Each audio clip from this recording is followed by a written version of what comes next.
Dear student, आज हम sugar cane के डिजीज़ के बारे में चर्चा करेंगे।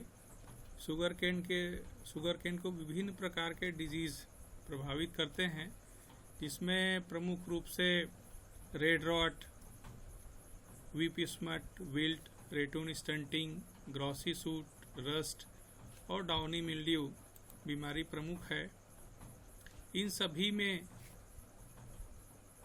Red rot, whip smut, wilt, ratoon stunting प्रमुख बीमारियां हैं, जो कि लगभग 10% तक शुगर केन के फसल को प्रभावित करती है। इन सभी में रेड रॉट प्रमुख बीमारी है, जो कि बहुत ज़्यादा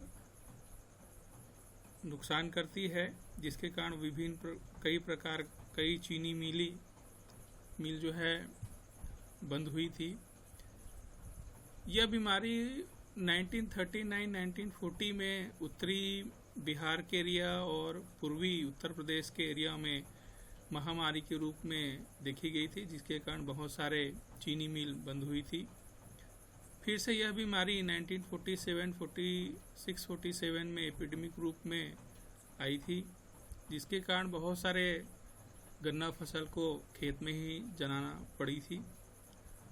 फिर से ये बीमारी भारत देश में 1950 में पंजाब के कुछ एरिया में पाई गई थी।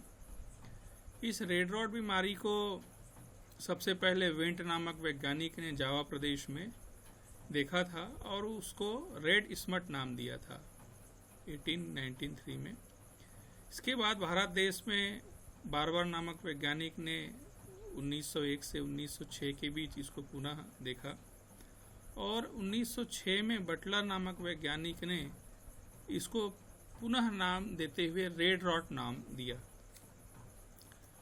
रेड रॉट का अगर हम प्रमुख सिम्टम देखते हैं तो इसमें लीफ के मिड रिब में रेडिश कलर का आपको लक्षण दिखाई देता है, जैसे कि हम इस फर्स्ट पिक्चर में देख पा रहे हैं। उसके बाद ये बीच में जो सेकंड पिक्चर में आपको दिखाई दे रहा है, बीच में ये जो टिश्यूज हैं, ये इसमें नेक्रोटिक लीजन बनने लगते हैं और छोटे छोटे काले रंग के रोगजनक आपको दिखाई पड़ेंगे, जो कि उसकी फ्रूटिंग बॉडी और एसरबुलस होती है। इन्फेक्टेड केन को अगर हम शुरुआत में देखते हैं तो वो अपना कलर चेंज करने लगता है, लाइट कलर की होती है, वो सूखने लगती है, पतली होने लगती है, दो नॉट्स के बीच, दो गठानों के बीच की लंबाई कम होने लगती है, उसका जो बार्क है उस रिवील्ड होने लगता है, उसका वजन हल्का होने लगता है और उसमें जूस की मात्रा कम होती है। अगर इसको हम बीज से फाड़कर देखेंगे इन्फेक्टेड केन्स को, तो बीज के रीजन में, जैसे इस फोटोग्राफ्स में हम देख पा रहे हैं, बीज के रीजन में हमको ये पित्त दिखाई देता है और ये वाइटिश कलर का हमको पित्त इसमें दिखाई देता है। सफ़ेद आड़ी पट्टी आपको ये बीज सेंटर में दिखाई दे रहा है। इस तरह से पट्टियां हमको दिखाई देती है। ये जो दो गठाने होती है, ये पतली होके अंदर की तरफ धसी हुई दिखती है और इसी को जगह अगर हम फाड़ के देखेंगे बीच से, तो रेड स्पॉट और फिर वो जो आप इसमें जो पित्त दिखाई देता है, वो आपकी वाइटिश कलर की ग्रोथ दिखने लगती है। रोग के प्रारंभ में हम देखेंगे कि उसका ऊपर की जो पत्तियां होती हैं उसका रंग बदलता है और टिप से ये पत्तियां जो है वो मुरझाने लगती है और टिप की तीसरी से चौथी पत्ती वो जो है मुरझाती है उससे और हल्का सा उसका रंग चेंज होता है। इस रोग के कारण जो एंजाइम के, इस पैथोजेंस के जो एंजाइम्स होती है, वो सुक्रोज को ग्लूकोज व एल्कोहल में चेंज कर देती है, जिसके कारण जो इससे जो रस निकलती है वो गुड़ या शक्कर बनाने लायक नहीं होती है और इसको बनाने में काफ़ी दिक्कतों का सामना करना पड़ता है। इस प्रकार देखते हैं कि ये जो जूस है जिसमें रेड रॉट आ जाता है जिस पौधों में, उसका किसी भी प्रकार से व्यावसायिक उत्पादन इससे नहीं लिया जा सकता। इसकी रोगजनक के बारे में अगर चर्चा करते हैं तो यह रोगजनक कोलेक्टोट्राइकम फेल्केटम नामक फफूंद से होता है और इसकी क्लासिफिकेशन अगर हम देखते हैं कि कौन से डिवीज़न में है तो डिट्रोमाइकोटिना सब डिवीज़न का है, डिट्रोमाइसिटीज क्लास है, मेलेनकोलियंस उसकी ऑर्डर है। इसकी अगर हम इटियोलॉजी अगर देखते हैं तो इसमें कोलेक्टोट्राइकम की सबसे प्रमुख पहचान होती है कि वो एसरवोलई उसमें बनता है, एसरवोलई में और आपकी सीटी। तो ये जो हम देख पा रहे हैं एसरवोलई, ये हमेशा कुशन शेप का होती है, जैसे आप घर में भी देखे होंगे सोफे में कुशन जिस शेप में बनता है गोल शेप में, इस तरह से आपको इसका एसरवोलई दिखता है और उसमें विद प्रोवाइडेड शॉर्ट कोनिडियोफोर होता है। स्टाइल सीटी होती है। कोलेक्टोट्राइकम की प्रमुख पहचान है ये जो आपको काली कलर की दिख रही है, स्ट्रेट और अनब्रांच होती है सीटी, और इसके जो टिप है वो टेपर्ड होता है, यानी नुकीली नहीं होती है। और माइक्रोस्कोप में देखेंगे तो ब्राउनिश टू ब्लैक इसका बेस दिखाई देता है, light brown on the tip रहती है, स्मूथ रहता है, वो पॉइंटेड नहीं होती है। तो ये दोनों इस ग्रुप की पहचान है, इस कोलेक्टोट्राइकम पैथोजेंस की पहचान है कि एसरवोलई बनता है और एसरवोलई में आपकी सीटी बनती है। जो कोनिडियोफोर, जो शॉर्ट कोनिडियोफोर बनता है वो हालाइन टू ब्राउन कलर की होती है, जैसे कि आप नीचे देख पा रहे हैं। सेप्टेट होती है, ब्रांच होती है एट द बेस पे, स्मूथ शॉर्ट है, पैक्ड इन एसरवोलई। कोनिडिया जो इसमें बनती है वो सिकिल शेप्ड होती है, यानी सिकिल शेप मतलब हंसियाकार आकार की ये कोनिडिया इसमें बनती है। डिजीज साइकिल अगर हम इसकी चर्चा करते हैं तो पैथोजन जो है वो मिट्टी में सर्वाइव, सेप्रोफिटिक सर्वाइव करता है, और जो एसरवुलस है और क्लेमाइडोस्पोर्स ये जो है इरिगेशन चैनल्स के द्वारा स्प्रेड होती है, या जो हम इन्फेक्टेड सेट्स को अगर हम यूज करते हैं तो वो नए क्रॉप में ये बीमारी फैलती है।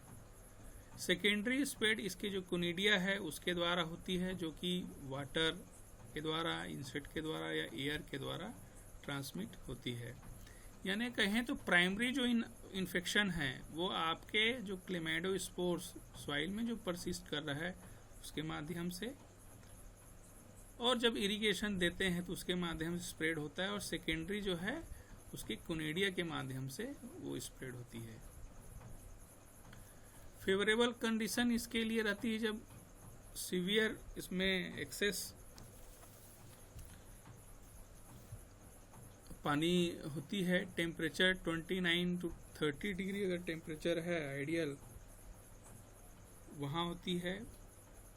बराबर जैसे पहले देखे हैं कि जल निकास की अगर सुविधाएं ठीक से नहीं हैं, ज़्यादा उसमें ह्यूमिडिटी हो रही है तो वो डिजीज़ को बढ़ाने में फेवर करती है। और जो रिलेटिव ह्यूमिडिटी है इवनिंग में अगर 60% से अधिक है तो इसके संक्रमण को वो और अधिक बढ़ाती है। इस बीमारी के मैनेजमेंट के लिए सबसे पहले कहा जाता है कि हम जो सेट्स चूज़ कर रहे हैं वो किसी अच्छी सोर्स का हो, हेल्दी हो। इरिगेशन चैनल्स के द्वारा हम अगर फ्लड इरिगेशन कर रहे हैं तो हम इन्फेक्टेड फील्ड से अनइन्फेक्टेड फील्ड में मूवमेंट उस चैनल के वाटर इरिगेशन के माध्यम से ना जाए, एक खेत से दूसरे खेत वो ना मूवमेंट करें। ड्रेनेज की सुविधा बराबर हो, फर्टाइल फील्ड हो, एक ही किस्म को हम बार बार ना लें, और कम से कम 5 साल तक ना लें इसको, कंटिन्यूसली 5 साल ना लें। क्रॉप रोटेशन कम से कम 3 साल का क्रॉप रोटेशन करना चाहिए।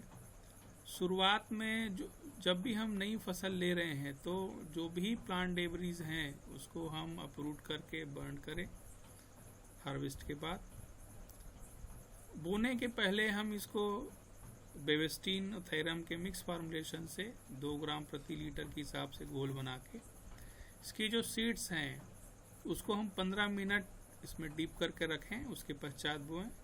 या इसके लिए कहा जाता है रेड रॉट के लिए कि इसमें हम इसको स्टीम ट्रीटमेंट दें, हॉट एयर ट्रीटमेंट दें, जो कि 54 डिग्री सेंटीग्रेड पे 4 घंटे के लिए हम इसको ट्रीट कर सकते हैं।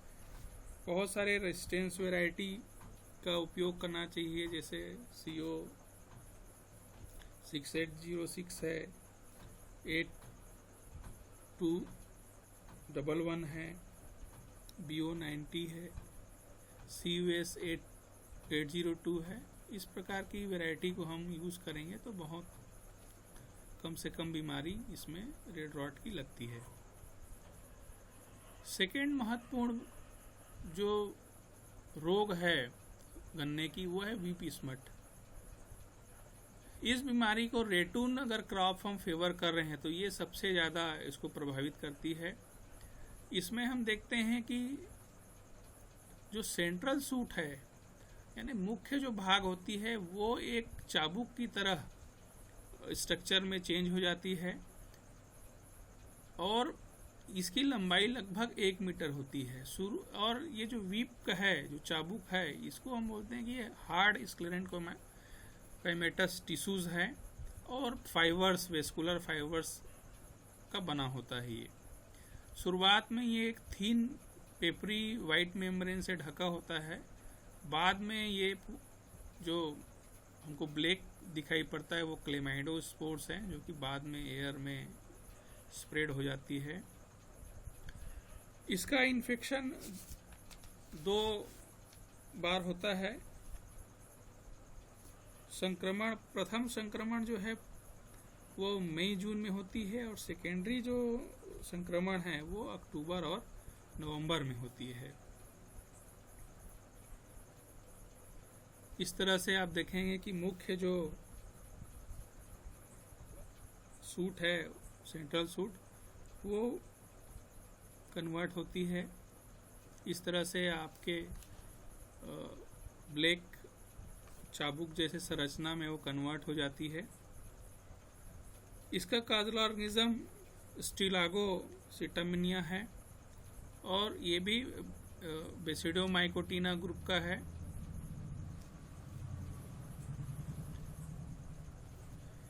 इसमें सबसे प्रमुख होती है कि इसका जो माइसीलियम है वो सेप्टेट होता है, बाइन्यूक्लिएट होती है, इंटरसेलुलर विथ, इसमें आप क्लेम कनेक्शन देखने को मिलता है। इसका सोरस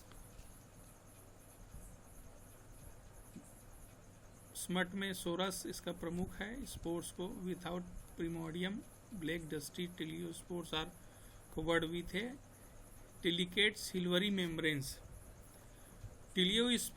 टिल्यूटोस्पोर्स या क्लेमाइडोस्पोर्स होती हैं, वो स्फेरिकल या ओवल थिक वॉल्ड होती है, जैसे हम जानते भी हैं जब क्लेमाइडोस्पोर्स है और रेस्टिंग स्पोर्स होती हैं अनफेवरेबल कंडीशन में वो सॉइल में पड़ी रहती है तो थिक वॉल्ड होती है।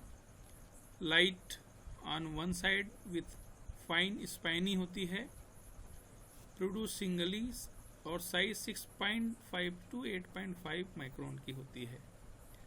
स्पोरिया जो है यूनिन्यूक्लिएट होता है और ओवेट टू ओब्लॉन्ग होता है और सेकेंडरी स्पोरिया से ये 3 to 3 प्रोमाइसिलियम बनाती है। इसका डिजीज साइकिल भी अगर चर्चा करते हैं तो इसमें पैथोजन जो है इन्फेक्टेड सीड्स में सरवाइव करती है या उसके सीड सरफेस पे या हेल्दी सेट्स पे ये सरफेस में रहती है और ये प्राइमरी इनोकुलम का काम करती है। सेकेंडरी इनोकुलम जब इसका वीप बाहर आ जाता है यानी इस जो चाबुक जैसी संरचना बाहर आके जब वो ब्लैक कलर के हो जाती है तो वो जो क्लेमाइडोस्पोर्स है ब्लैक, उसके द्वारा वो फैलता है। संक्रमित पौधों में शुरुआत में ये संरचना दिखाई नहीं पड़ती है और ये बीमारी उसमें काफ़ी समय तक 3 से 4 हफ्ते तक पौधों में रहती है और बाद में ये आपको कन्वर्ट होती है उस संरचना में। इसका अनुकूल वातावरण अक्टूबर नवंबर माह में बने। सेकेंडरी जब इन्फेक्शन होती है तब द्वितीय संक्रमण करते हैं और इसके द्वारा सेकेंडरी स्प्रेड होता है अक्टूबर नवंबर के बाद। फेवरेबल टेम्परेचर इसका 30-35 है तथा इसका जो रेनी सीजन है वो उसको फेवर्स करती है। इसके मैनेजमेंट के लिए भी कि जो हम सीड्स ले रहे हैं वो हेल्दी सोर्स से लें। किसी भी एक वेराइटी को हम लगातार 5 साल तक ना लगाएं, 3 साल का क्रॉप रोटेशन यूज़ करें। जहाँ तक हो सके हम जो वीप बन रही है उसको इकट्ठा करते रहें ग्लोव्स के माध्यम से। हाथ में ग्लोव्स लगा लें और उसको हम कलेक्ट करें और मेन फील्ड से बाहर ले जाके उसको बर्न करें। इसमें सबसे बड़ी सावधानी रखी जाती है कि हम रेटून क्रॉपिंग ना लें, क्योंकि वो रेटून क्रॉपिंग वीप स्मट डिजीज को फेवर करती है, उसमें ज़्यादा से ज़्यादा आती है। कंपेनियन क्रॉप लाइक जैसे पिजन पी है, इसको हम यूज़ कर सकते हैं जो कि रिड्यूस करती है सेकेंडरी इंस्पेक्शन को। इसके सेट्स को जो हम बीज के रूप में इस्तेमाल करते हैं, इसकी पोरी, इसको हम विटावेक्स केमिकल के द्वारा 2.5 ग्राम पर लीटर के हिसाब से हम सॉल्यूशन तैयार कर लें और लगाने के पहले इसको हम 15 मिनट उसमें डीप करके सोइंग करें या फिर हॉट वाटर ट्रीटमेंट करें 55 to 60 डिग्री टेम्परेचर पे फॉर 10 मिनट के लिए। ट्रीटमेंट जो है 10 मिनट से ज़्यादा ना करें, 10 मिनट से ज़्यादा करने में इसके अंकुरण को प्रभावित करता है। और उसी प्रकार से दूसरे जो रेजिस्टेंस वैरायटी है जैसे CO 449, 527, 658, BO 11, 22, इस तरह के रेजिस्टेंस वैरायटी को हम लगाएं तो कम से कम नुकसान होती है। थर्ड इम्पॉर्टेंट डिजीज इसमें आती है जो कि विल्ट का है। गन्ना में ये प्रमुख रोग है और लगभग इसको 1913 में बटलर और खान साइंटिस्ट ने उत्तरी नॉर्थ इंडिया में देखा गया था और बहुत सारे गन्ना उत्पादक राज्यों में महामारी के रूप में ये आया था, जैसे आपका उत्तर प्रदेश, बिहार, तमिलनाडु आदि राज्यों में यह देखा गया था। इस रोग के प्रारंभिक लक्षण लेट दिखाई पड़ता है, लगभग 4 से 5 माह बाद दिखाई देते हैं। इसमें जो टॉप की लीफ होती हैं वो पीली पड़ने लगती हैं, कुछ समय बाद ये सूखने भी लगती हैं, सूख के झड़ने लगती हैं और गन्ने का पौधा जल्दी से पूरा सूखने लगता है। रोगजनक पौधों को अगर हम बीज से काट के देखेंगे, लंबाई में अगर हम उसको चीरते हैं तो बीच वाला भाग जो पिथ होता है उसका वो discoloured dark purple to brown colour का दिखता है। लेकिन इसके पिथ में मिड भाग में, जैसे कि हमको रेड रॉट में दिखाई पड़ा था, वाइटिस ग्रोथ दिखाई पड़ा था, उस तरह की धारी इसमें दिखाई नहीं पड़ता है। इसमें इस तरह से आपको लाल रंग की धारी दिखाई पड़ती है और इसमें एक विशेष प्रकार की दुर्गंध आती है।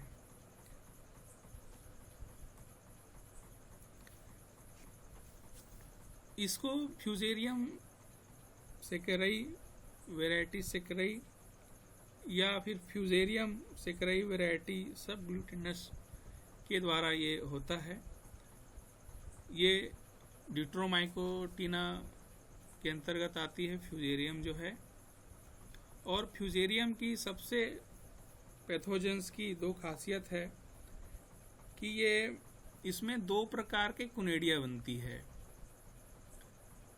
एक मैक्रोकोनिडिया और दूसरा होती है माइक्रोकोनिडिया। तो सभी विल्ट में ये दोनों फॉर्म आपको दिखाई देता है। मैक्रोकोनिडिया जो है वो स्मॉल कोनिडियोफोर आर स्पोडियम पे बनता है। मैक्रोकोनिडिया सिकिल शेप्ड होती है, सेप्टेड, हैविंग 3 to 4 सेल्ड होती है, borne on sporodium. Macroconidia measures 25 to 33 to 3.5 to 5 मिली माइक्रोन का होती है।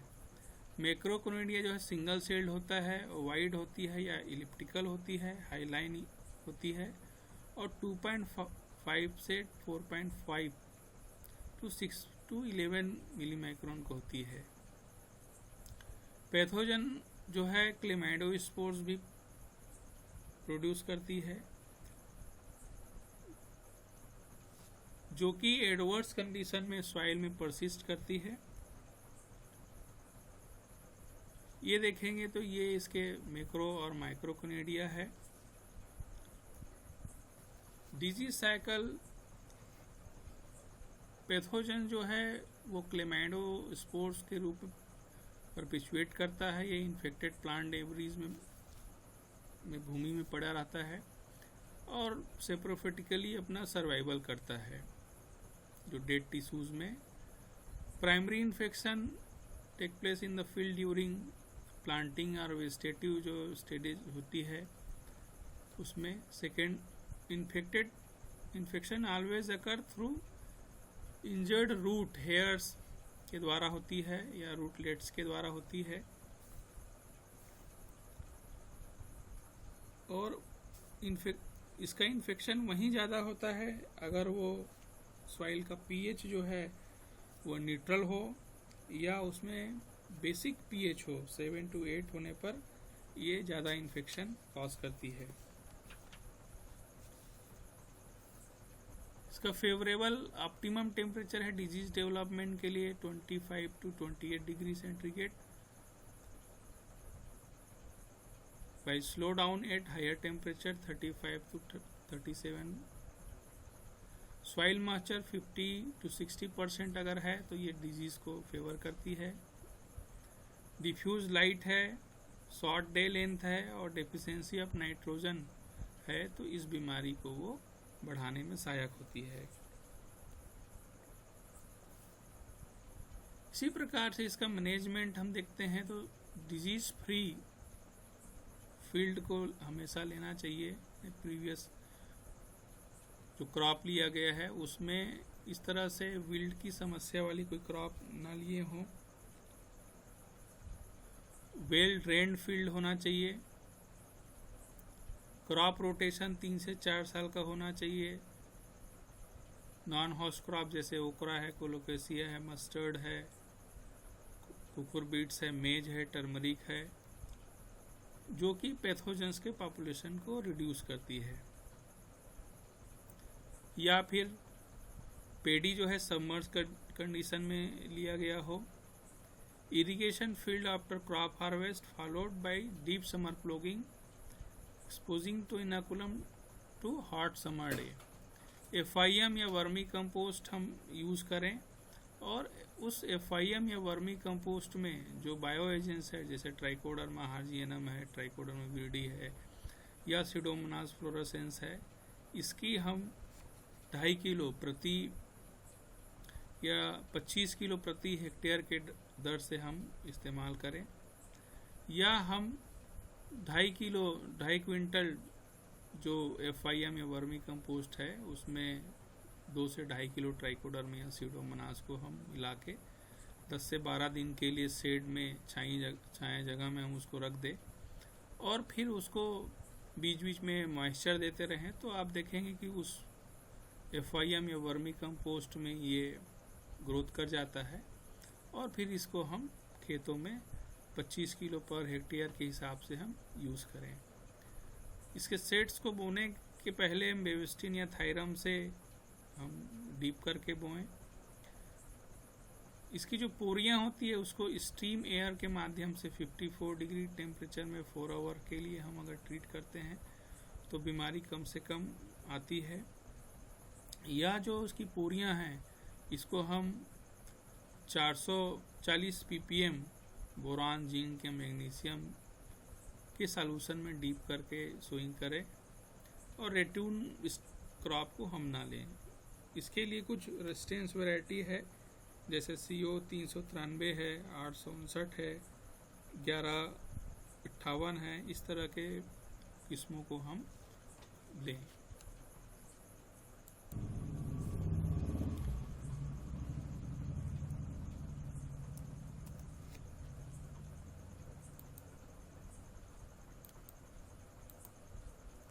अगली जो महत्वपूर्ण बीमारी है शुगर केन की, उसे हम ग्रॉसी सूट कहते हैं, जो कि फाइटोप्लाज्मा के द्वारा होती है और लगभग 5 to 20% जो है मेन क्रॉप को वो लॉस करती है। हायर इंसिडेंस ये कुछ साउथ ईस्ट के एशिया के जगहों में मिला है और इंडिया में 100% लॉस जो है केन का शुगर प्रोडक्शन में ये लॉसेस करती है। जैसे कि इसका नाम ही है ग्रासी स्टंट, इसमें आप देखेंगे कि एक वेजिटेटिव बर्ड्स का ये इसकी बढ़वार ना हो के ये वेजिटेटिव बर्ड्स जो है एक गुच्छे के रूप में आपको दिखाई पड़ता है। बहुत सारे इसमें टीलर्स जो है नेरो लीव्स में कन्वर्ट हो जाती है और टीलर्स जो है आपको pale yellow to complete chlorotic leaves के जैसे इसका जो दिखाई पड़ता है। केन फॉर्मेशन बहुत कम होती है अफेक्टेड क्लम्स में and form if the form the canes are thin, अगर हो भी रही है तो बहुत पतली होती है और बहुत उसमें शॉर्ट्स इंटरनोड्स मिलती हैं। इस तरह से आपको उसमें एक पत्तियों का गुच्छा दिखाई पड़ता है जिसमें शाख इसके तना जो है बहुत कम विकसित हो पाता है। यह बीमारी फाइटोप्लाज्मा के कारण होती है। इसका सर्वाइवल जो है प्राइमरी ट्रांसमिशन जो है सीड्स मटेरियल के द्वारा होती है और अगर हम इसको रेट्यूनिंग में ले रहे हैं तब ये ज़्यादा समस्या करती है। इसका ट्रांसमिशन जो है सेप इनोकुलेशन के माध्यम से होती है, इन्फेक्टेड सेट्स के माध्यम से रेट्यून स्टंटिंग में, या फिर इसको लीफ हॉपर के द्वारा ये ट्रांसमिट होती है। इसका मेन वेक्टर है। ये मैकेनिकली भी ट्रांसमिट हो सकती है, कटिंग नाइफ के द्वारा हम जब ऑपरेशन कर रहे हैं, इंसेक्ट्स के द्वारा भी, जैसे कि एफिड ब्लैक हॉपर्स के द्वारा, डोडर रूट पैरासाइट के द्वारा भी ट्रांसमिट हो सकता है। और मैनेजमेंट एस्पेक्ट में भी हम देखेंगे तो हेल्दी सीड्स को हमको सोइंग करना चाहिए। हॉट वाटर ट्रीटमेंट ले 50 डिग्री सेंटीग्रेड पे फॉर 1 आवर के लिए करना चाहिए। तो अभी जितने भी हम डिजीज़ देख रहे हैं सभी का हॉट वाटर हॉट स्ट्रीम है, लेकिन सबका टाइमिंग अलग अलग है। कोई 54 डिग्री टेम्परेचर फॉर 10 मिनट्स है, किसी को हम जैसे इस में हम देख रहे हैं कि 50 डिग्री टेम्परेचर फिर फॉर 1 आवर है। सेट का जो ट्रीटमेंट है वो भी हम टेट्रासाइक्लिन एंटीबायोटिक के द्वारा 250 ppm यानी 250 ppm का सॉल्यूशन तैयार करके हम इसको सॉल्यूशन डीप करके करें। रेट्यून क्रॉप को हम अवॉइड करें। इंसेक्ट के कंट्रोल के लिए कोई भी सिस्टमिक इंसेक्टिसाइड है, जैसे मेटासिस्टॉक है या अभी थायोमेथेक्साम है, इसका हम यूज़ करें।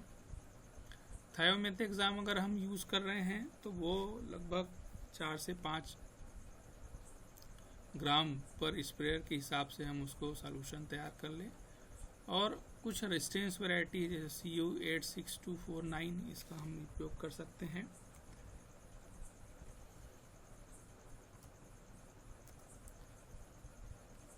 रेट्यून स्टंटिंग में फर्स्ट डिस्कवर मैकी ने 1944 में किया था। ये एक बैक्टीरियम के द्वारा वेस्कुलर सिस्टम को प्रभावित करता है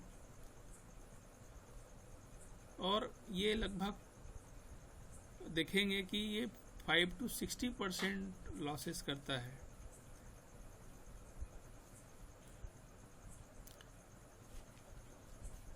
नो, इसका जो सिम्टम है बहुत आसानी से पहचान नहीं सकते हैं।